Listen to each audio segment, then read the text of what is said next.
All right, guys. Today we're here to talk about the Anaheim Ducks postseason and upcoming 2023-24 season sort of review. Um, I mean, it's pretty easy to sum up their postseason review. It was absolutely terrible. If you're an Anaheim Ducks fan, um, you finished dead last. I mean, only 1 point away from the Blue Jackets and Chicago, but um, you had the second least amount of wins. Yeah, I think you had the highest goal differential in the league. So it wasn't overly great from an Anaheim Ducks point of view, and you even got pipped for the number one overall pick that would have seen them take Connor Bedard. So I mean, they still ended up with the second overall, which he's still going to be a pretty reasonable pick. I think he'll be a very serviceable NHL player. Should definitely be top six down the line, but only time will tell. Um, but yeah, so season that you'd want to forget for if you're an Anaheim Ducks fan and any sort of people in the Anaheim Ducks sort of organization. But that's what happens when you're in a rebuild. We know that the Ducks are in a rebuild. I expect they'll be in a rebuild for a few more years. But basically, what we want to talk about today is the moves that they've made since July 1st and free agency opened, and what moves they've made so far, what moves they've still got to make, and a couple of the signings that they've still got. So I'm going to kick on over to Jaden to take us through the current lineup as of friendly today. Um, and yeah, Alrighty. Yeah, so the current lineup, we've got Adam Henrique, Zegras, and Troy Terry rounding out the first line. These lines, in regards, are just depth charts from Cap Friendly. It's not what we think will go forward, but it's just what Cap Friendly have for their depth. Second line, Killorn, McTavish, and Strome. You've got Frank Ricciano, Lundstrom, and Siffelberg. And then you got McGinn, Carrick, and Jones on the fourth. And for the defense, Fowler Drysdale as the first, with Shattenkirk leaving. You got, I really suck at saying this name, but Vakanainen um, and Gudis, and then Colton White and Lacombe. So it's there's not much depth throughout the team. And then obviously, just to mention, goaltenders Gibson and Dostal yet to be re-signed as well. I believe Gibson was on the way out, so we'll have to see what they're going to do goaltending wise. Maybe they keep yeah. him. I Rumors don't know. are he's played his last game. Yeah, That's what everyone's hearing at the moment. So, yeah. and I would be surprised. I don't think John Gibson wants to waste his last probably, he's been an elite goalie basically his entire career. I don't think he really wants to waste his last good years, Mm. um, in a rebuild. So Well, I he's wouldn't got be the bag surprised if already, they so he made him. doesn't need the bag now. He's signed to 27, so you may as well just try and find a team now. Well, exactly And right. try and go for So that cup. So just for the colors, green RFA status yet to be re-signed. Yellow is players they've brought in via trade this offseason, and blue is signings they've done either through free agency or whatnot, waivers, etc. Um, so we can see that Killorn, Gudis, and Carrick have come through signing. Agazino is the only trade they've done, currently projected to be a healthy scratch at the moment. And the RFA status is Zegras, who should, depending how they go about that contract, should get a good pay rise. You got Troy Terry, Jamie Drysdale, injured pretty much all season last season, so it'll be interesting what they do with that contract. And then Dostal as the backup, maybe even the primary, depending what I'd they do. I'd assume I'd assume Drysdale would take a a bridge deal, like because It's gonna have to be, wouldn't it? he was pretty good. Yeah, because I don't think they're going to hand him out a massive contract given he was injured last year, but his first full season in the NHL looked pretty good. He looked extremely promising. Mm. And obviously, pretty unlucky getting injured the way he did last year and missing, I think he played 8 games or something before he missed the Yeah. entire rest of the season. So I dare say you'll see some sort of bridge deal, 4 million, something like that over 3 or 4 years or something. Um, to really sort of just prove himself, unless he wants to bet on himself that much that he only signs a 1 year. Well, that's where I Um, think the issue is going to be. Is he would want to do a 1 year, and I think Ducks would want to do the maximum term, keeping him as an RFA bridge deal. y- I think that's where they're going to be having headaches with. yeah, Um, yeah, yeah, yeah, I don't expect to see a long-term one with him, but I do think that Zegras and Terry, you'll see 8-year deals. yeah. I think they'll come through I'd sign Zegras relatively to soon. 8-year deal. It is interesting. Like they got Zegras on the center in this depth chart at the moment. I think he can play wing as well, but obviously in this year's draft they picked up Leo Carlson. Um, Obviously high prospect center, so that's pretty much their franchise center going forward. So they got to take that into account. I don't think he's projected to play this year. Just from what he said, that he's just focusing on himself at the moment. He could play. It wouldn't be hard to crack this Ducks team because there's not much to crack, but it's No, just up to best development for him and how they go about developing him is the way to go about yeah, it. I they've. think I I think think he would they've got be to blood someone, right? yeah. I think he would They've be got to blood NHL ready, someone. but Well, yeah, to go number two, you would expect, yeah, yeah, you'd expect. Like I know like Simon Nemec from New Jersey. I think he went number 4 or something like that, or number two. Number two. Um, he went yeah, number 2. He was projected a little bit lower, but he obviously didn't play his first season. But he's suspected to play this season. So that might be the same situation with Carlson. Obviously, just the other thing, notable losses: Jason Megner, Shannon Kirk going to Boston, and Stellar's going to Florida. So they have to bring in some replacements. Obviously, they have a little bit with Killorn, Gudis, and Carrick. Did want to mention that Killorn contract, in a sense, it's 4 by 6.25 million. I don't quite get it in a sense. Like I know they have to get to the salary cap floor, but he's already 33. Like takes him to 30. He'll turn 34 in September, so it takes him to 38 basically. And oh, I don't know where they see their window for the rebuild end if they're signing those type of contracts with old age people just to meet the floor.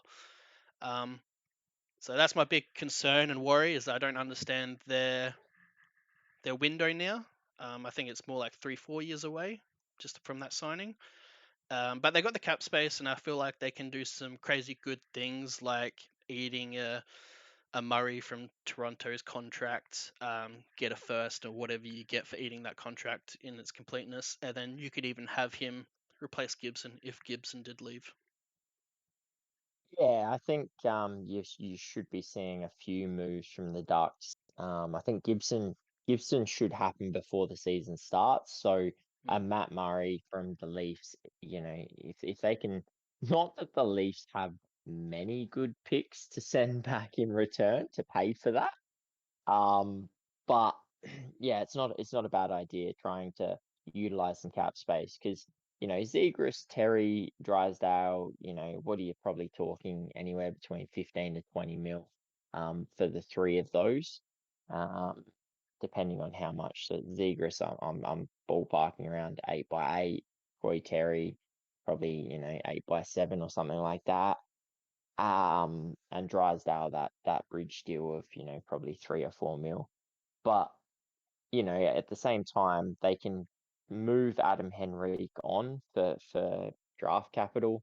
They can move Siffelberg on for draft capital. They'll be able to retain half of their salary. So basically, they could move them to just about anyone in the league, Mm. I dare say.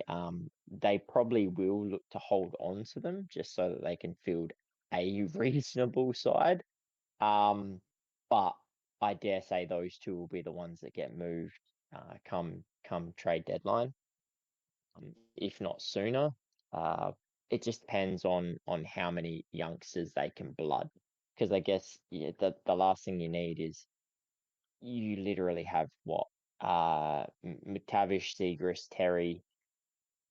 Killorn Strome. Like you could probably make a top six if you got rid of Henrique and Siffelberg, but it doesn't leave you with a lot left. Yeah, So should that fill in they there. would need to see they would need to see what, maybe their, Nathan Gutcher from, their 22nd overall pick last year, see if he's ready to take the leap. I think he's probably going to be another year away. So I just don't know where they're going to have a full lineup. So I expect we'll see them right down the bottom again this year and potentially finishing bottom, like dead bottom again. Um, but look, that Leo Carlson pickup's going to be huge for them in the future. And I suspect even if he doesn't play this year, he'll play next year. Mm, So it might not help them this year, but he's definitely going to jump in and be a big piece next year. Um, it may help Zegras play on a wing rather than in center. But yeah, I think they've got to focus on trying to utilize some of that cap space to yeah. bring in assets. So do an Arizona, eat a couple of contracts for some draft picks and get that draft capital because you're not ready to take the next step. I don't think looking at this team and the moves they've made so far, they're not ready to not finish Nah, outside of the bottom they're not, five. and they've got aging players too. That are basically 3 years from now, they're not going to be there, or at least at their prime. With Mhm. Adam Henrique and whatnot. So I would 100% move him. Eat half their cap, get what you get, prospects, picks. Eat contracts like Murray's from Toronto and any other big contracts that need to be eaten. Um, Basically to the point where you'd get around like 10 million left, I would say, something like that. Um, and then you wait to the trade deadline to eat more. That's what I would be doing, and focusing for hopefully like a 2 year timeline. Um, just for the fact that depending on how good Carlson is when he hits NHL and whatnot, you could fast track it. But with a Cologne trade, he has a no trade clause for the first 2 years. Then he has a 15 team no trade list. That's going to set you back. So it's looking like a 3-4 year timeline. But they could fast track it if they eat some of this cap and go from there. But we'll have to wait and see what else they do. They haven't done too much this off season, but they have made some questionable moves, and they've lost a couple pieces like with Shattenkirk and whatnot to free agency, where they could have got some picks for that as well. But yeah, I think, they've got some good young players there in Zegras and McTavish.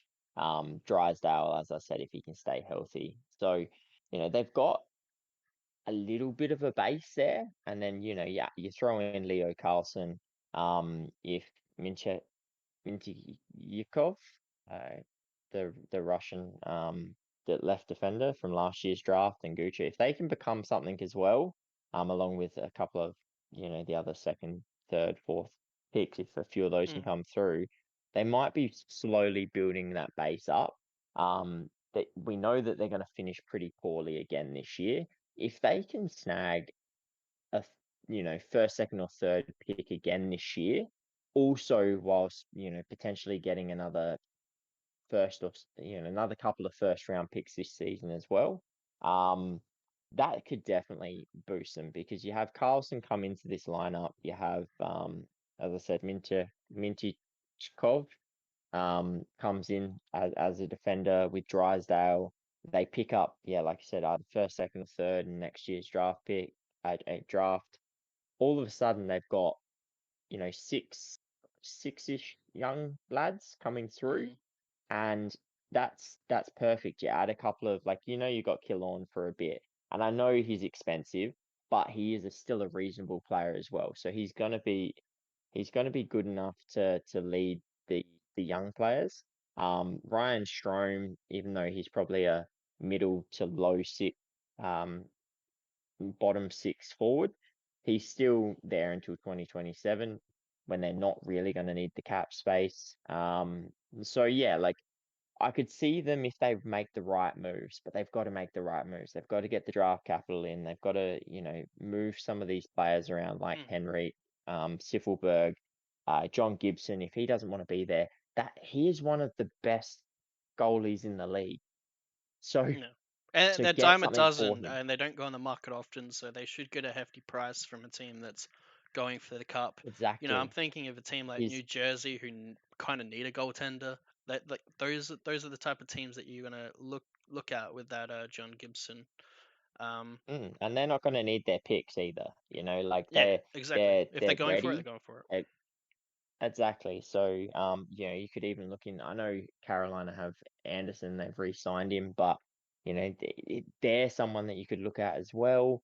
Um, yeah, it's all about trying to ship what would probably be a top 5 to top 10 goaltender in the league on a $6.4 million contract. I mean, even if they ate a tiny bit of that cap to, maybe 1.4 mil, make him a $5 million goalie for 4 years. He's got term.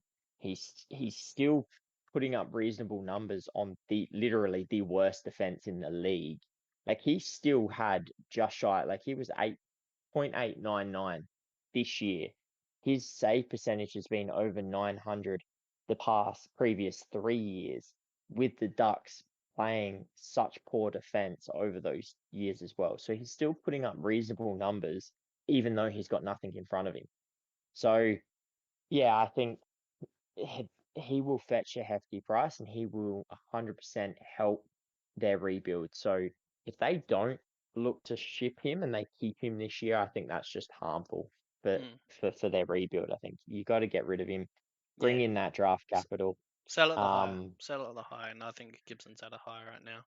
The only other thing I can think of is that the only worrying thing is that possibly out of last year's and this year's draft, they still have no picks that will be playing this year, mm, which would be a bit worrying for a draft scouting side of things. And hopefully the scouting's fine. Obviously, the Carlson pick this year, kind of a shoe in. It was either Fantilli or Carlson.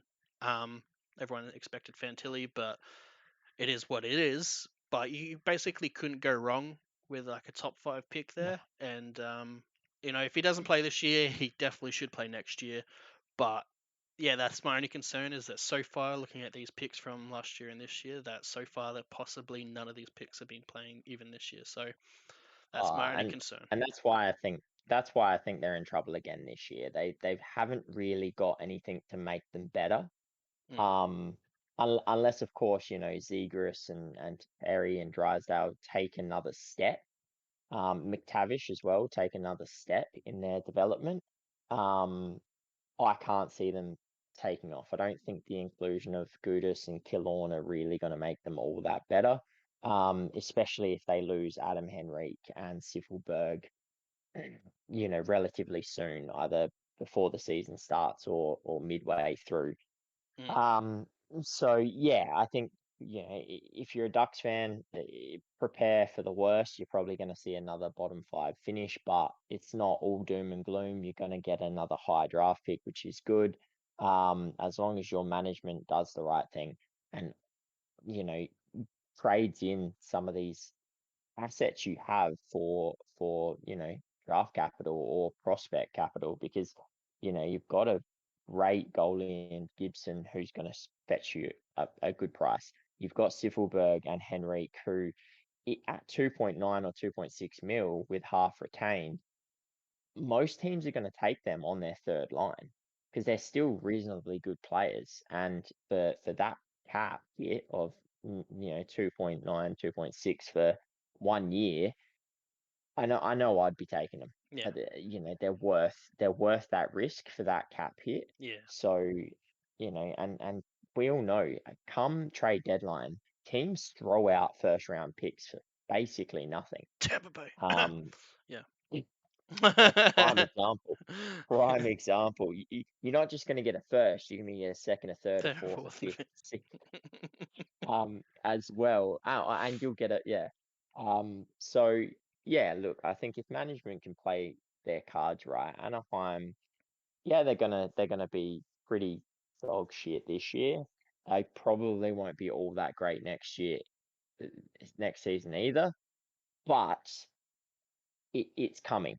You know, you got Leo Carlson, who's going to be a fantastic player. You got a couple other guys in your system coming up. You've got Zegras, Terry, McTavish, Drysdale, who, you know, that's a fantastic base that they're building already. Um, so yeah, I'm thinking they're probably 3 to 4 years away from peppering that playoff position. But if they play this season right and do the right thing, I think they can potentially, you know, be peppering the year after. So Yeah, they could shorten it to a 2 to 3 rather than a 3 to 4. But they have to make the right decisions. yeah.